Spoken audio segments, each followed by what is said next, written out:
మేము ఒకటే పోలీస్ డిపార్ట్మెంట్ను కానీ కలెక్టర్ గారిని కానీ ఒకటే కోరుతున్నాం.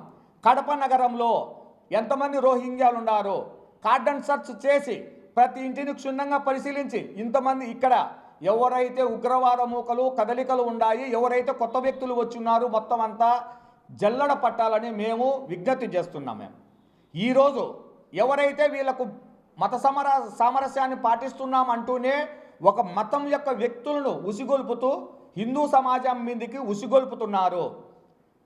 మీరు మీ యొక్క ప్రభావాన్ని కోల్పోయి కమ్యూనిస్టులు మీరు లేనిపోనేటన్ని కల్పించుకొని మేమేదో ఉద్ధరిస్తున్నాము సమాజాన్ని, లౌకికవాదాన్ని మేము పూసుకొని పోతున్నాము అంటే హిందూ సమాజం చూస్తూ ఊరుకోదు.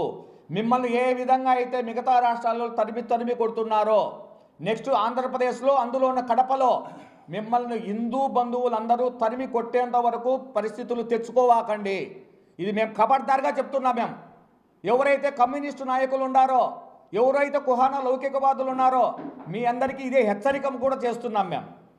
మీరు మత సామరస్యాన్ని పాటించాలనుకుంటే అక్కడ ఏం జరిగింది ఏమి మీరంతా సంఘటన జరుగుతున్నప్పుడు మీరైతే ఏదైతే ఈరోజు అందరూ పోయి ప్రతి చోటికి వెళ్తున్నారో మీరందరూ అక్కడికి వచ్చి ఆ సమూహాన్ని ఎందుకు పొమ్మని చెప్పలేదు, ఎందుకు సామరస్యాన్ని పాటించమని చెప్పలేదు.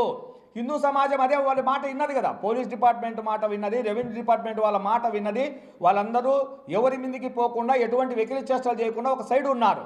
అటువంటి అక్కడ ఉన్నటువంటి ముస్లిం సామాజిక వర్గానికి చెందినటువంటి చాలామంది వ్యక్తులు వాళ్ళే వెకిలి చేష్టలతో పోలీస్ డిపార్ట్మెంట్ కానీ రెవెన్యూ డిపార్ట్మెంట్ను కానీ మిగతా వారిని కానీ అవహేళన చేశారు. దీనిపై ఖచ్చితంగా మేమైతే ఇప్పుడు పోలీస్ డిపార్ట్మెంట్ను కూడా రెవెన్యూ డిపార్ట్మెంట్ను కలెక్టర్ గారిని ఒకటే కోరుతున్నాం.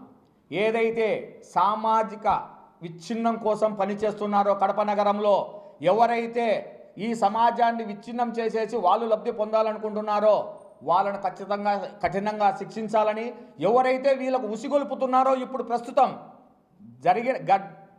జరిగిన ఘటనను తుడిచేసి కొత్తగా వీళ్ళు ఏదో కనుక్కున్నట్టు కొత్తగా ఏదో వేరే సమాజాన్ని ఉద్ధరించాలా, ఒక సమాజాన్ని తుడిచివేయాలనే లౌకిక ఈ భావనతో ఉండారో వాళ్ళ మీద కూడా ఒక నిఘా వేసి వాళ్ళు ఏం చేస్తున్నారు, ఏ విధంగా పోతున్నారు, ఏ విధంగా దాడికి ప్రయత్నిస్తున్నారు హిందువుల మీద అనేది క్షుణ్ణంగా పరిశీలించి వారిని కఠినంగా శిక్షించాలని కోరుకుంటున్నాను.